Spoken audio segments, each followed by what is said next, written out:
सध्या देशात लोकसभेच्या निवडणुका सुरू आहेत। या काळात महागाई वाढू नये यासाठी सरकारचे प्रयत्न सुरू आहेत। मात्र काही वस्तूंच्या बाबतीत हे होताना दिसत नाही।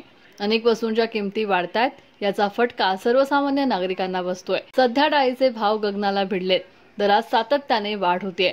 मिळालेल्या माहितीनुसार वर्षभरात तुरीच्या डाळीत 31% वाढ झाली आहे, तर मसूर डाळीच्या दरात 15% वाढ पाहायला मिळते। बाजारात डाळीचा तुटवडा भासल्यामुळे मागणीप्रमाणे पुरवठा होत नाहीये, त्यामुळे दरात वाढ होताना दिसते। बाजारात डाळीचा तुटवडा भासतोय, त्यामुळे बाजारात डाळीचा पुरवठा वाढवण्याचं आव्हान सरकारपुढे, अन्यथा आणखी दरात वाढ होण्याची शक्यता वर्तवण्यात येते। दरम्यान व्यापाऱ्यांसह किरकोळ विक्रेत्यांनी डाळीच्या साठ्यांबाबत नियमित माहिती देण्याची विनंती सरकारने केली आहे। असे नवनवीन व्हिडिओ पाहण्यासाठी आजच कृषी चर्चा फेसबुक पेजला लाईक करा आणि व्हिडिओ आवडला असेल तर नक्की शेअर करा।